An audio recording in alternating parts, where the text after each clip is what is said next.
La magie de Fribourg a-t-elle opéré sur Max de Saxe comme sur tant d'autres? Ce prince épris de sainteté a certainement été ému par le site terriblement romantique de la petite cité suisse. Il a enseigné durant de nombreuses années les langues orientales, et particulièrement l'arménien, au sein de son université catholique. Il a voulu y terminer son existence. Son long séjour dans la ville reste encore gravé dans bien des mémoires. Monseigneur Pierre Mamy, évêque des cantons de Lausanne, de Genève et de Fribourg, se souvient de Max de Saxe. Pour moi, Max de Saxe, ça me rappelle mes 15 ans, 16 ans. J'étais collégien ici. Je me préparais à devenir prêtre, mais j'étais au lycée, comme vous dites chez vous. J'ai jamais parlé avec lui, mais je l'ai rencontré souvent parce qu'il avait la même habitude que nous. Il allait très souvent prier à un sanctuaire au-dessus de la ville qui est Notre-Dame de Bourguillon. Alors on le rencontrait qui montait ou qui descendait. Je précise que même à 15 ans, j'avais déjà décidé d'être prêtre. Et puis même, on avait décidé d'être des saints. Et alors de voir ce personnage, pour moi, c'est des choses simples. On appelait ça des espadrilles. Il n'avait jamais de chaussures en cuir, il avait des choses en toile. Il avait son chien, il avait une soutane qui n'était pas sale, mais qui était verte-noire. Pour moi, c'était un choc que je n'ai... Mais c'est pas le seul. Quand j'ai rencontré Saint François d'Assise plus tard, dans les livres et à Assise, et plus tard le cardinal Journet, qui était mon professeur, ils vont bien ensemble, je me disais toujours, ça, c'est un saint, et j'y arriverai jamais. Chargé de cours à l'université de Berne et à celle de Fribourg, Iso Bomer a beaucoup publié sur Max de Saxe, notamment sur l'action du prince en faveur de l'Arménie. Il raconte comment est née cette passion. Il y a 7 ans, nous avons déménagé de Berne à Fribourg dans la maison paternelle de ma femme. Et en rangeant la bibliothèque de son père et de son grand-père, qui étaient des professeurs d'université ici à Fribourg, on a découvert un livre que le prince Max de Saxe avait écrit. Et en même temps, j'ai découvert des articles qui avaient été écrits en 1910, lors d'une condamnation qui avait été émanée contre le prince Max de Saxe, de la part de la curie romaine. Et j'ai vu qu'on avait fait tort au prince Max dans ces articles.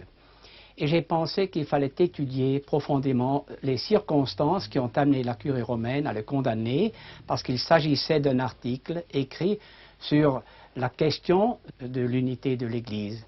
Et vous avez été très vite subjugué. J'ai été subjugué, passionné par le personnage et l'œuvre de ce prince qui provenait d'une maison royale de l'Allemagne, mais qui avait embrassé la carrière ecclésiastique et qui était admiré à Fribourg à cause de son amour de la pauvreté, des humbles, mais qui avait déployé aussi une activité scientifique sans pareil.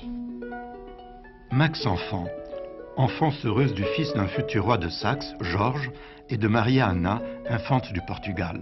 Il aurait pu partager la jeunesse dorée de ses proches. Il a vite renoncé au plaisir. En 1896, à 26 ans, il est prêtre. On savait que c'était un grand prince des familles allemandes. On avait une certaine idée par nos cours sur Dresde, sur Berlin, sur Guillaume II et ces choses-là. On savait qu'il avait des étudiants qui s'occupaient de l'orthodoxie, de l'Arménie, des manuscrits. Mais pour nous, j'étais pas seul. Un pauvre qui priait. Et je me disais toujours, plus ou moins confusément, j'ai pas changé d'avis 50 ans après, c'est ceux qui veulent parler de Dieu, si on les écoute, il faut qu'on soit comme ça. Tout le reste, toutes nos richesses, tous nos beaux habits, tous nos anneaux. J'ai su après qu'il avait refusé le titre de Monseigneur dans les archives de l'évêché. Alors on a la chance d'avoir, dans l'histoire moderne, si je devais le canoniser, je le canoniserais pour moi, parce que ce que je sais de lui avait une telle transparence. Comme on a dit de Saint François d'Assise, juste assez de corps pour porter une grande âme. Comme l'Église, un tout petit territoire au Vatican, c'est un tout petit terrain pour être l'Église universelle. Comme on a dit de François d'Assise aussi, un tout petit peu de corps pour porter une âme de saint. l'église Notre-Dame à laquelle était attaché Max de Saxe. Le confessionnal, où il savait écouter, se montrer disponible, trouver le mot de pardon ou de réconfort. La chaire d'où il improvisait des sermons d'une haute spiritualité. Armand Gaspard, journaliste écrivain, a eu le privilège de rencontrer Max de Saxe. Je me souviens d'une personnalité très attachante. Il arrivait à l'université avec une soutane usée. Il semblait une personne très pauvre et effectivement, ce prince de sang royal était devenu très pauvre parce qu'il avait sacrifié toute sa fortune pour aider des chrétiens d'Orient qui étaient en détresse et il ne lui restait plus rien vers la fin de sa vie. Et on le voyait arriver à l'université accompagné de sa chienne, un berger allemand, qu'il prenait même dans les salles de classe, jusque dans les cours qu'il donnait à l'université. Est-ce que vous avez suivi un de ces cours? J'ai écouté une ou deux de ses conférences. Il était déjà professeur honoraire quand je l'ai connu. Alors il donnait de temps en temps des conférences sur les églises d'Orient. Quand je dis les églises d'Orient, c'est à la fois d'Europe orientale, d'Ukraine, de Ruthénie, ou bien alors du Proche-Orient, l'église d'Arménie, les églises syriaques, assyro-chaldéennes. C'était sa grande spécialité.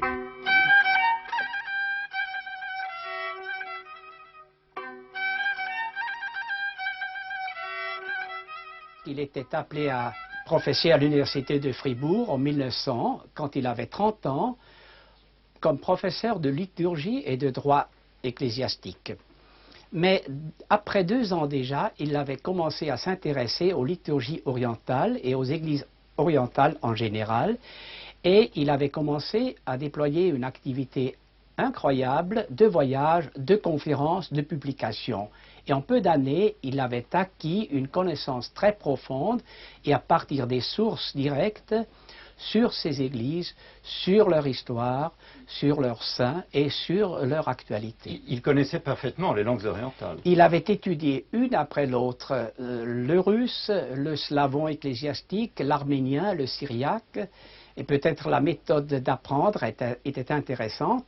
Il avait fait venir de Paris un prêtre arménien et l'avait fait loger chez lui pour qu'il apprenne l'arménien classique.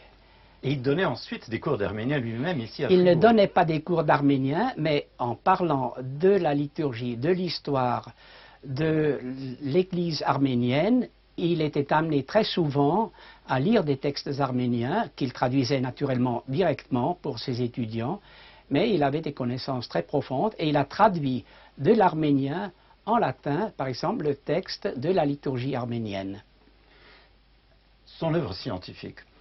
Son œuvre scientifique commence par une thèse de doctorat sur les documents d'un martyr, Apollon, et ensuite il a commencé à publier les cours qu'il faisait à l'université sur les liturgies orientales. Parce qu'à l'époque, les cours à l'université, à la faculté de théologie, se faisaient en latin. Les livres, donc, sur les liturgies orientales étaient traduits, donc étaient lus et écrits par lui-même directement en latin. Pendant la guerre, quand pour des raisons politiques, il devait rester dans un château, il se vouait à la préparation d'une édition critique de plusieurs œuvres de cet écrivain ecclésiastique Nersès, archevêque de Lampron. Et il a surtout aussi écrit un petit article où il célébrait la grande propension et le grand amour de ce Nersès de Lampron pour l'unité des églises. Et on peut dire que peut-être le prince Max cherchait à suivre l'exemple de ce grand précurseur de l'unité, en ce que là, entre l'Église arménienne et l'Église orthodoxe, le prince Max, il avait en vue les Églises orthodoxes et les Églises préchalcédoniennes. Mais ce n'était pas seulement un homme de science, c'était beaucoup plus que cela. C'était un homme de grand savoir, de grande érudition, et aussi un homme d'une immense bonté, mais d'une bonté faite de courage. Et je voudrais m'expliquer à ce sujet. C'était un homme, un prince de sang royal allemand, qui était apparenté aux familles impériales de Prusse et d'Autriche-Hongrie. Et pendant la Première Guerre mondiale, cet homme qui était devenu prêtre a eu le courage de dénoncer l'alliance des Allemands et des Autrichiens avec les Turcs, qui à ce moment-là massacraient les chrétiens, massacraient les Arméniens. Il a été particulièrement courageux en dénonçant les propres alliés de son pays et, en quelque sorte, presque de sa famille, parce que lui-même était un officier allemand. Monseigneur Pierre Mamy n'a pas été l'élève de Max de Saxe. Le prince avait d'ailleurs une surprenante réputation comme professeur. On savait qu'il avait très très peu d'élèves, que quelquefois il allait au cours et qu'il n'y avait pas d'élèves. On savait qu'il parlait beaucoup de langues. Mais il passait pour un très très grand original. Mais pas dans le mauvais sens du mot. Alors je sais qu'il avait quelques disciples très attachés, qui devaient être aussi originaux que lui à nos yeux. Et c'est le genre de professeur à l'université, on n'aurait pas osé aller chez lui, c'est le même problème que celui de tout à l'heure. Il savait trop de choses, nous on était trop petits pour aller chez lui. On aurait pourtant voulu savoir. Après coup, quand j'ai lu sa vie, quand j'ai su, j'ai beaucoup regretté. Surtout que j'ai beaucoup étudié l'Ancien Testament et j'aurais voulu lui parler de l'Arménie, de la Turquie, du Moyen-Orient. Et je sais que le cardinal Journet, que j'ai connu de très près alors, avait une très très grande vénération pour lui, mais il se parlait peu. Je sais qu'ils se voyaient quelquefois, qu'ils se sont écrits, mais je pense qu'ils étaient dans un tel univers qu'ils n'avaient pas tellement besoin de se parler pour se trouver. Je voudrais mentionner les Prelectiones de Liturgiis Orientalibus. C'est donc un cours sur les liturgies orientales, tenues en latin, comme c'était l'habitude à l'époque aux facultés de théologie. Et c'est justement ce livre que j'avais découvert comme premier qui m'avait incité à m'occuper du prince Max. Mais il a fait d'autres cours encore sur les églises, les liturgies orientales qui malheureusement n'ont pas été conservés tous. Il y a un cours complet conservé qu'il faisait en Autriche à l'époque, la Union soviétique d'aujourd'hui, la ville de Léopold ou Louvre, où il était appelé à professer pendant 4 ans au séminaire général des Ruthènes ou Ukrainiens catholiques. Ces cours-là sont conservés totalement en manuscrit. Mais malheureusement, après 10 ans de professorat à Fribourg, son article sur ses idées, ses pensées sur l'union des églises lui ont valu la condamnation. Au fond, ce n'était peut-être pas un problème dogmatique ou de l'histoire de l'Église, mais c'était des affaires plutôt mesquines parmi des personnes qui n'étaient pas très enclins, qui n'étaient pas très amis du prince Max et qui doutaient en lui, redoutaient qu'il pouvait être pour eux un adversaire ou peut-être une concurrence en ce qui concerne les églises orientales.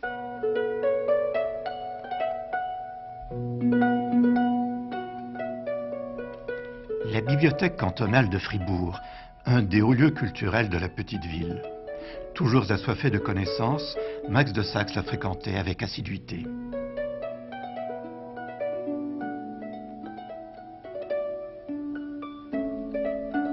Dans le cabinet des manuscrits, Iso Bomer, lui aussi familier des lieux, consulte un catalogue.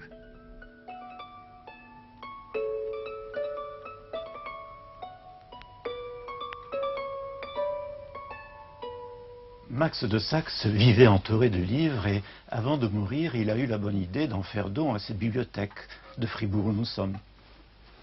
Voilà, donc il y a beaucoup de livres qui se trouvent ici, malheureusement un peu dispersés dans le fond de la bibliothèque, mais on a gardé, heureusement cette fois, le catalogue complet de toute sa bibliothèque telle qu'elle était chez lui. C'est ce catalogue que vous êtes en train de consulter. Donc j'ai consulté un manuscrit, mais le catalogue se trouve aussi dans les mêmes lieux, dans le cabinet des manuscrits. Un catalogue qui montre la richesse de sa bibliothèque en livres en toutes langues, allemand, français, anglais, russe, arménien, syriaque, etc. Alors, parmi les livres dont le prince a fait don. Il y en a certains qui sont très précieux, ce sont des manuscrits très anciens. Vous nous en avez sorti quelques-uns. Oui, je les ai cherchés. Donc, il y a un manuscrit extrêmement intéressant, l'unique manuscrit arménien d'ailleurs, et on voit qu'il l'a acheté à Constantinople lors de un de ses nombreux voyages qu'il a fait. Puis, il y a des manuscrits en langue syriaque, plusieurs, je vous en montrerai un, qui est très beau, d'une écriture parfaite. Il s'agit presque toujours de livres de la liturgie de ces églises, ici par exemple de la liturgie de la Semaine Sainte. Et puis, il y a tous les cours de Max de Saxe. Il y a une partie des cours. Ce que j'ai consulté peu avant, ce sont les cours qu'il avait faits au grand séminaire à Léopold, chez les Ukrainiens catholiques, parce qu'il était grand ami du métropolite André Sheptytsky, qui d'ailleurs avait fait une carrière presque semblable, d'abord études de jurisprudence, puis théologie, puis carrière ecclésiastique.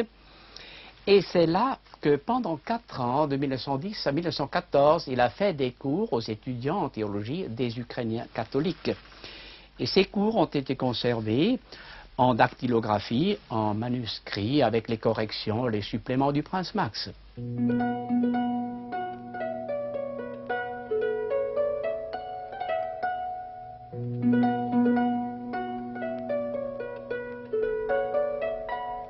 Le congrès d'arménologie organisé par l'Association internationale des études arméniennes, qui s'est tenu récemment à Fribourg, a rendu un vibrant hommage à la mémoire de Max de Saxe.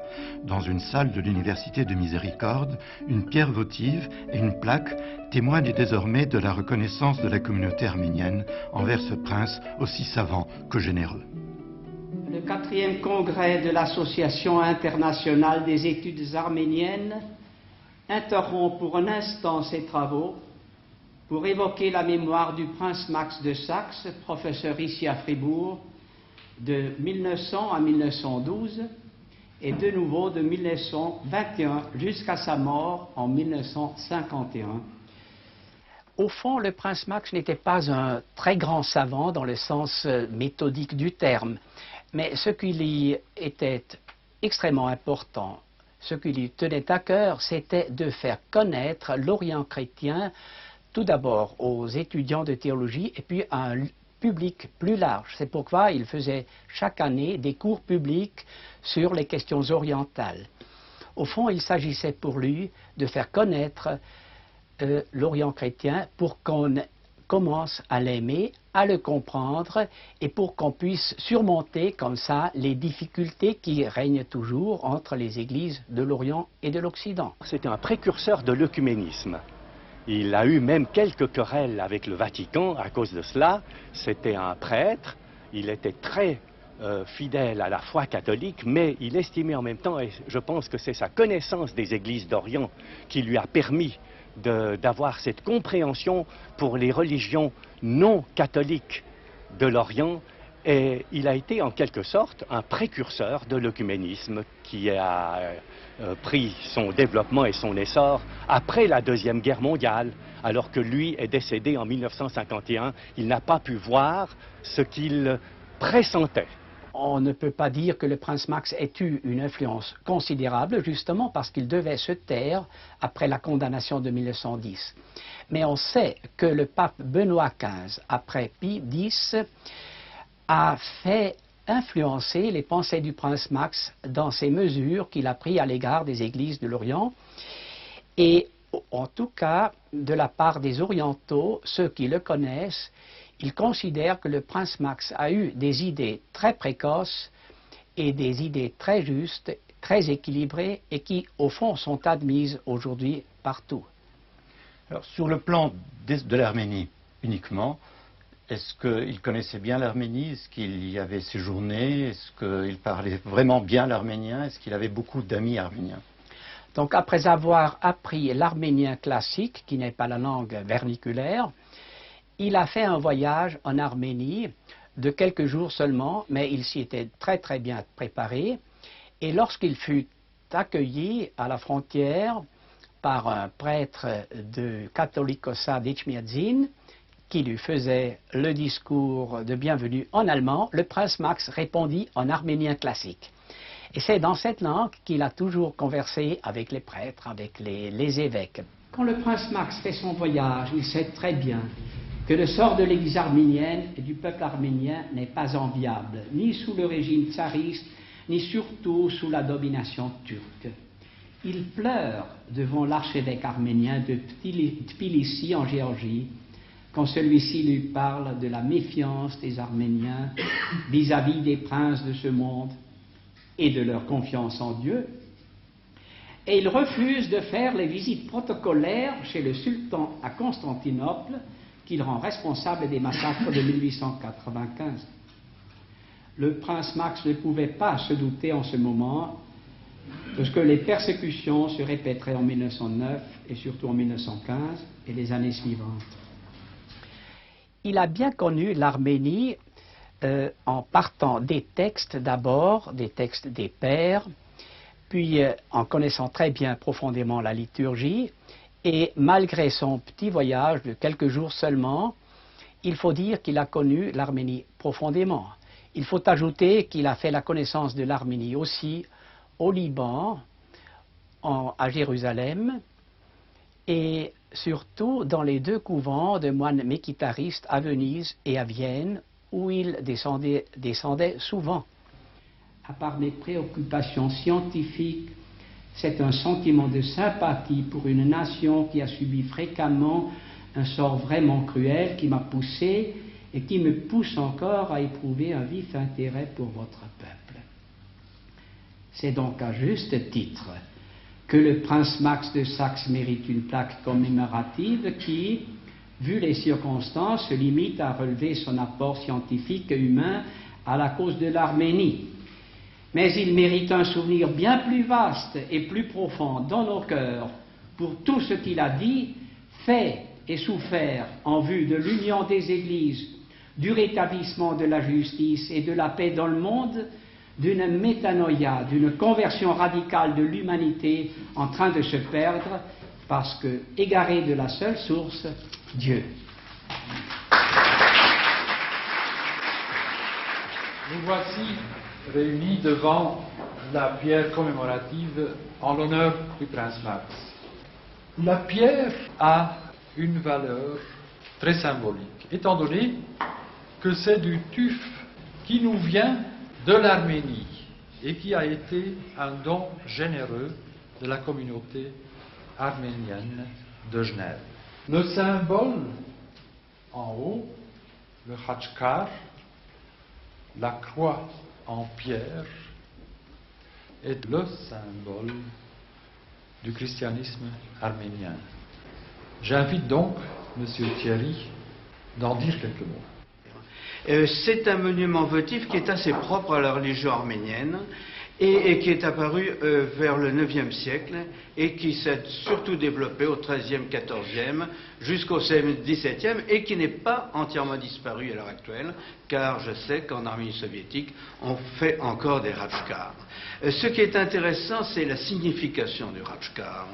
Il porte obligatoirement une croix, mais cette croix n'est pas, comme on pourrait le croire dans nos pays occidentaux, le symbole de la souffrance du Christ, mais au contraire le symbole de la rédemption, c'est-à-dire de l'espérance du ciel et de la vie éternelle.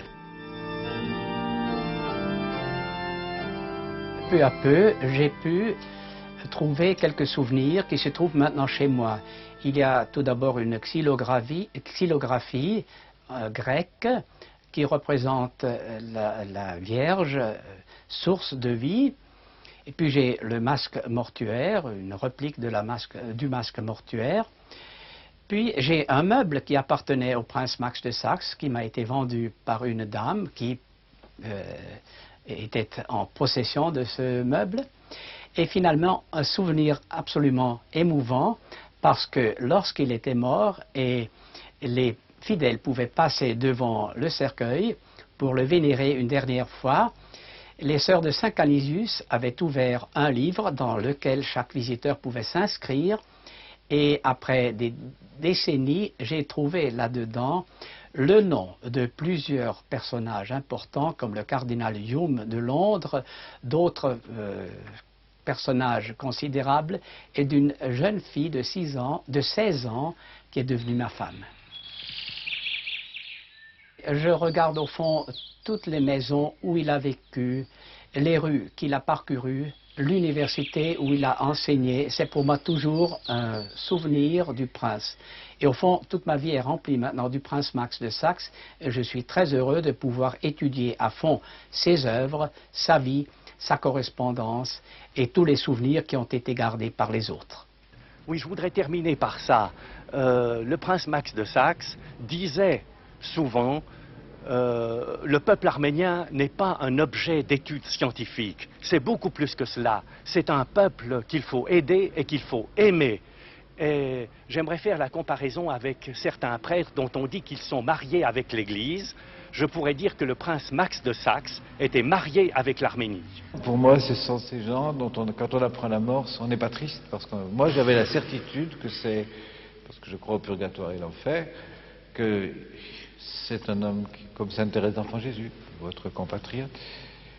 Ils sont morts pour entrer tout droit dans la vie de Dieu, dans la lumière de Dieu. Il n'y a pas d'intermédiaire possible. C'est comme une écorce qui s'est cassée.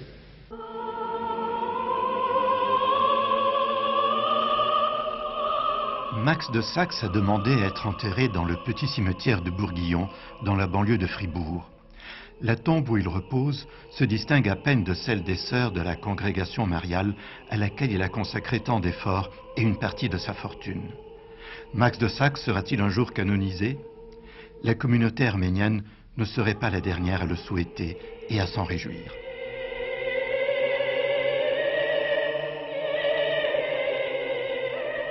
L'Office national de la culture et des traditions arméniennes organise du 8 au 30 juillet 1989 au Pays des Icônes son 6e voyage culturel et spirituel à la découverte de l'art chrétien de la vieille Russie et des églises millénaires de l'Arménie et de Géorgie. Visite de Leningrad, de Pskov, ville d'art, de la Russie ancienne, Novgorod avec son musée d'icônes et de Moscou. De Zagorsk, au lieu de l'orthodoxie russe. Des villes d'art de Yaroslav, Rostov, Souzdal, Vladimir, Kostroma, etc. Visite de l'Arménie avec ses monuments et églises millénaires.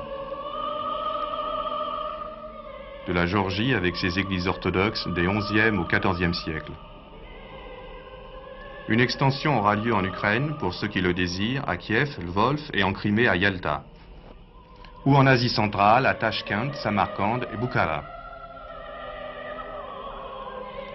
Pour tout renseignement, veuillez écrire en indiquant votre téléphone à l'Office national de la culture et des traditions arméniennes, 16 rue José Maria de Heredia, 75 007, Paris.